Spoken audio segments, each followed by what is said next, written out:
Assalamualaikum warahmatullahi wabarakatuh. Bagaimana kabar kalian di pagi hari ini, anak-anak? Semua sehat? Ya, semua guru mendoakan kesehatan untuk kalian di rumah ya.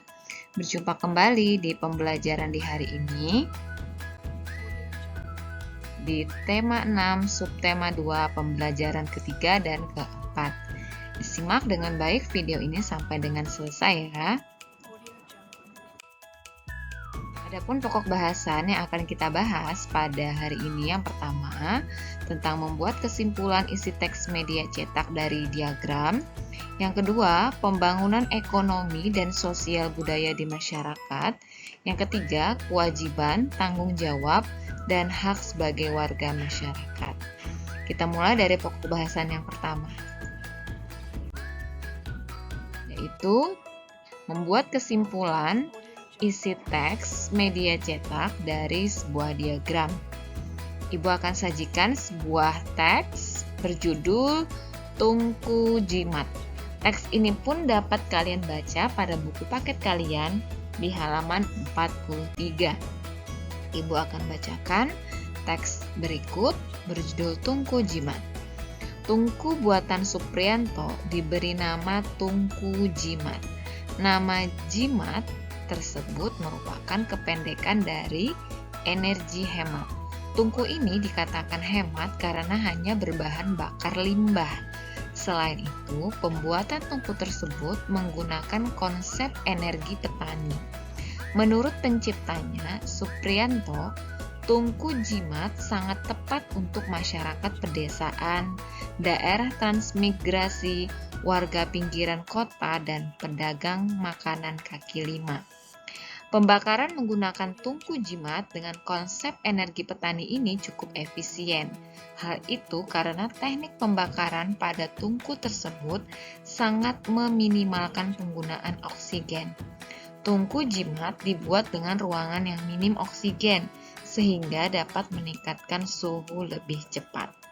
Nah, dari teks media cetak ini kita dapat mengambil pokok-pokok pikiran dari tiap-tiap paragraf dan bisa kita buat menjadi sebuah diagram. Nah, kita lihat diagram berikut.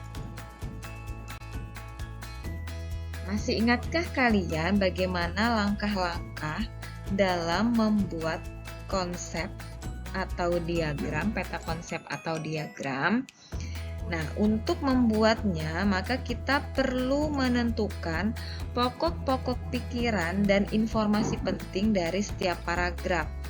Ya, pokok-pokok pikiran dari setiap paragraf. Kita juga dapat membuat pertanyaan yang membantu kita untuk menemukan informasi penting dalam paragraf tersebut. Nah, contohnya ini Ibu buatkan paragrafnya ya.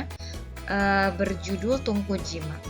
Maka dari paragraf pertama sampai dengan paragraf ketiga bisa kita ambilkan pokok-pokok pikirannya. Nah, contohnya sebagai berikut ya. Pokok-pokok pikiran ini Ibu ambil dari membuat pertanyaan. Contoh pertanyaan yang pertama.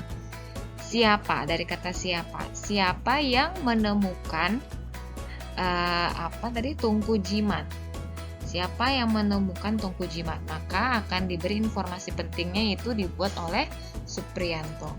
Kemudian Ibu gunakan kata tanya apa?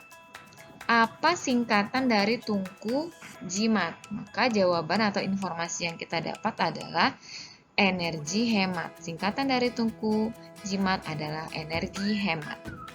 Kemudian Ibu gunakan lagi kata tanya mengapa untuk menemukan informasi pentingnya. Mengapa tungku jimat atau energi hemat sangat baik untuk digunakan masyarakat pedesaan, kemudian masyarakat transmigrasi maupun pedagang kaki lima? Jawabannya ini, karena minimnya oksigen dapat mempercepat peningkatan suhu.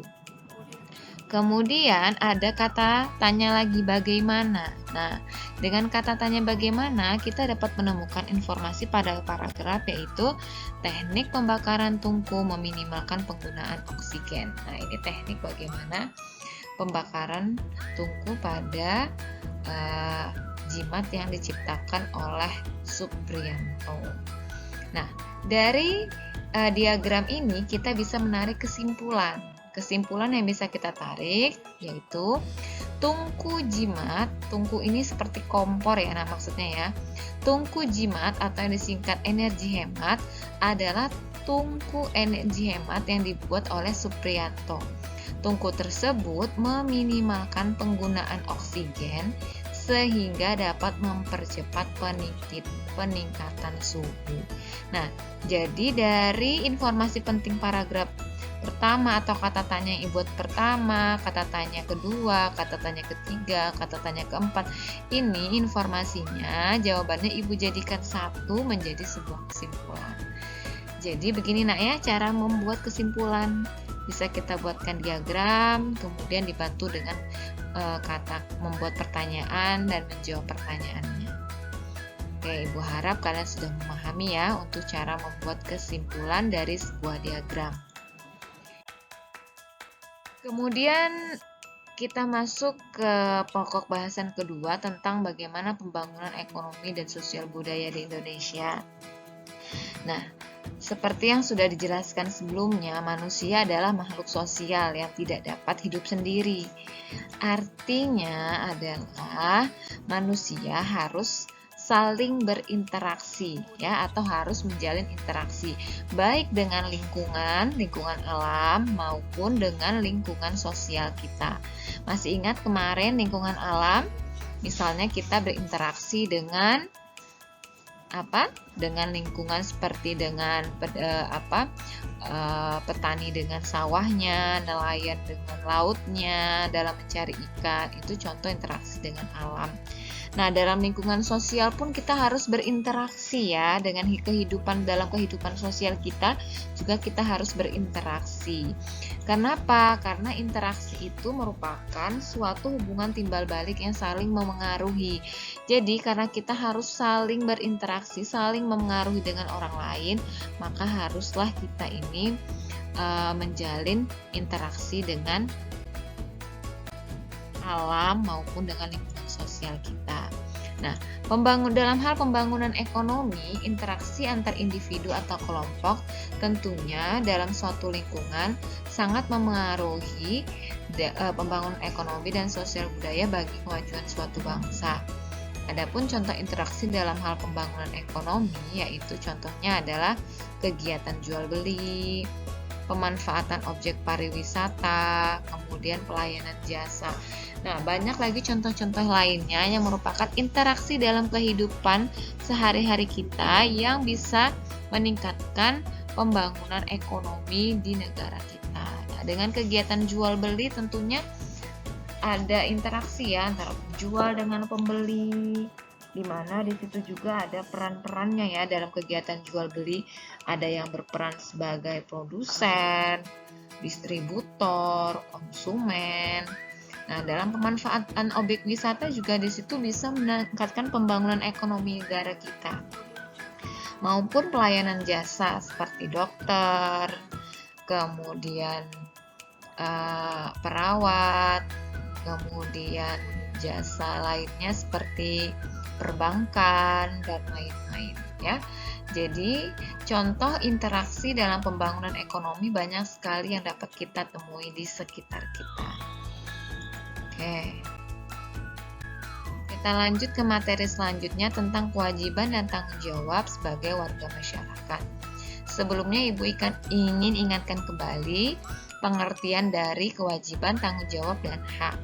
Kewajiban merupakan sesuatu yang harus dilakukan oleh seseorang. Sementara tanggung jawab merupakan sikap menyadari dan siap melaksanakan tugas dan kewajiban yang dimiliki. Kemudian hak merupakan segala sesuatu yang diperoleh manusia sejak lahir dan penggunaannya tergantung pada peran yang dimiliki. Nah, jika kalian telah mengingat tentang pengertian kewajiban, tanggung jawab, dan hak, selanjutnya kita akan masuk ke contoh kewajiban, tanggung jawab, dan hak sebagai warga masyarakat. Oke, jangan lupa ya, kewajiban harus kita laksanakan terlebih dahulu sebelum kita memperoleh hak kita. Kita tidak boleh menuntut hak sebelum melaksanakan kewajiban. Ini contoh kewajiban, tanggung jawab, dan hak sebagai warga masyarakat. Contoh kewajiban. Kewajiban kita adalah menjaga kelestarian laut bagi nelayan dan wisatawan.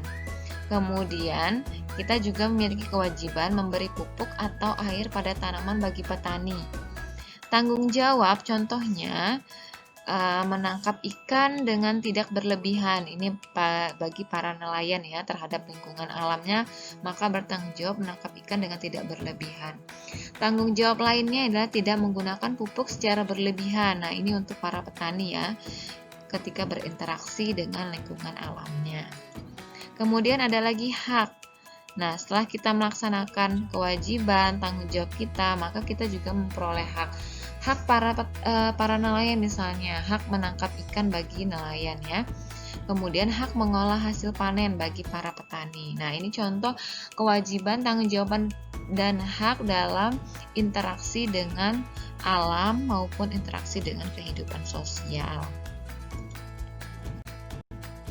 Oke, baik. Sepertinya sampai di sini dulu penjelasan Ibu. Kita masuk ke latihan soal. Untuk latihan soal, Ibu hanya berikan satu latihan soal. Kalian bacalah teks media cetak pada buku paket kalian di halaman 44 dengan judul Alat Penggorengan Stainless Steel Hemat Minyak.